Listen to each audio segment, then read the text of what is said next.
രാജ്യത്തെ അഴിമതിക്കെതിരെ ഇഡിയുടെ നീക്കങ്ങളെ പ്രശംസിച്ച പ്രധാനമന്ത്രി നരേന്ദ്രമോദി. അതായത് കള്ളപ്പണം എവിടെയുണ്ടോ അവിടെ ഇന്നല്ലെങ്കിൽ നാളെ ഇഡി വന്നിരിക്കും. കണക്കിൽപ്പെടാത്ത പണം എവിടെ കുന്നുകൂടുന്നുണ്ടോ അതെല്ലാം തന്നെ പിടിച്ചെടുക്കും. സ്വർണവും രത്നങ്ങളുമെല്ലാം കണ്ടുകെട്ടും. എന്നാൽ സാധാരണക്കാർ ഭയക്കേണ്ടതില്ല.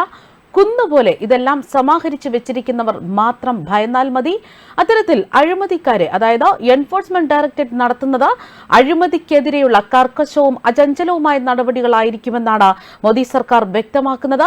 അഴിമതിക്കെതിരെ പ്രവർത്തിക്കാൻ ഈ ഏജൻസിക്ക് പൂർണ്ണമായ സ്വാതന്ത്ര്യം നൽകിയിരിക്കുന്നുവെന്നാണ് പ്രധാനമന്ത്രി അറിയിക്കുന്നതും. എന്നാൽ അന്വേഷണ ഏജൻസിയുടെ നടപടികളിൽ പ്രതിപക്ഷ പാർട്ടികളൊക്കെ തന്നെ ആശങ്കാകുലരാണെന്നും മോദി പരിഹസിക്കുന്നു. സർക്കാരിന്റെ പ്രധാന കാഴ്ചപ്പാടുകളിലൊന്ന് അഴിമതിയോട് യാതൊരു വിട്ടുവീഴ്ചയ്ക്കും തയ്യാറല്ല എന്നുള്ളതാണ്.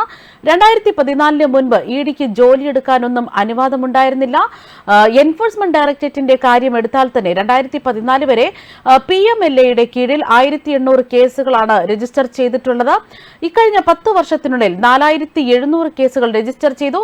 2014 വരെ 5000 കോടിയുടെ സ്വത്തുക്കളാണ് ഇഡി കണ്ടുകെട്ടിയതെങ്കിൽ കഴിഞ്ഞ 10 വർഷം അത് 1 ലക്ഷം കോടിയുടെ ആസ്തിയായി തന്നെ ഉയർന്നുവെന്നാണ് പ്രധാനമന്ത്രി വ്യക്തമാക്കുന്നത്. അത് മാത്രമല്ല, തീവ്രവാദത്തിന് ധനസഹായം, സൈബർ കുറ്റകൃത്യങ്ങൾ, മയക്കുമരുന്ന് കടത്ത് തുടങ്ങിയവയിൽ ഏർപ്പെട്ടിരിക്കുന്ന നിരവധി വ്യക്തികളെയാണ് ഇഡി അറസ്റ്റ് ചെയ്തിട്ടുള്ളത്.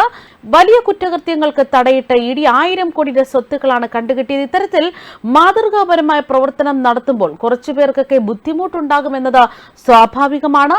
ഇതേ കാരണത്താലാണ് പ്രതിപക്ഷം രാവും പകലുമൊക്കെ മോദിയെ അധിക്ഷേപിച്ചുകൊണ്ടിരിക്കുന്നത്. അവരോട് വളരെയധികം ഖേദമുണ്ടെന്ന് മാത്രമേ രാജ്യം പറയുന്നുള്ളൂ. ഇഡിയുടെ നീക്കങ്ങളെ എടുത്തു പറഞ്ഞുകൊണ്ട് പ്രതിപക്ഷത്തെ പരിഹസിക്കുക തന്നെയാണ് മോദി ചെയ്തിരിക്കുന്നതും.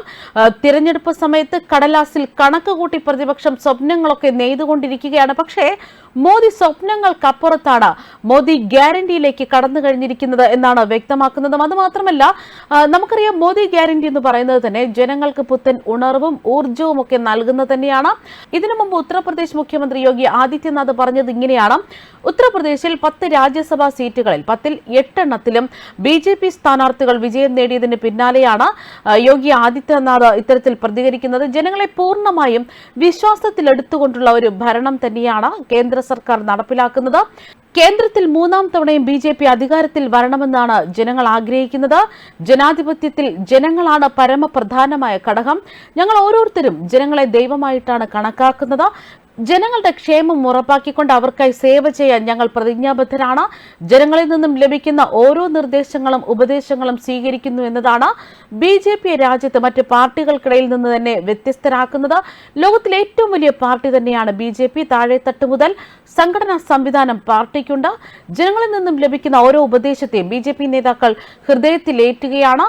നിലവിലുള്ള ഓരോ ഘടകങ്ങളും NDA തുടർച്ചയായി 3ാം വട്ടവും അധികാരത്തിലെത്തുന്നതിന് അനുകൂലമാണ്. ഇക്കഴിഞ്ഞ 10 വർഷം കൊണ്ട് പ്രധാനമന്ത്രി മോദിയുടെ നേതൃത്വത്തിൽ വലിയ തോതിലുള്ള വികസന പ്രവർത്തനങ്ങൾ, അഴിമതിക്ക് തടയിടലൊക്കെ രാജ്യത്ത് നടപ്പിലാക്കി. 2014 ഉണ്ടായിരുന്നതിനേക്കാൾ അനുകൂല ഘടകങ്ങളാണ് ഇപ്പോൾ BJPക്ക് മുന്നിലുള്ളതെന്നാണ് യോഗി ആദിത്യനാഥിന്റെ വാക്കുകളും. ന്യൂസ് ഡെസ്ക് കർമ്മ ന്യൂസ്.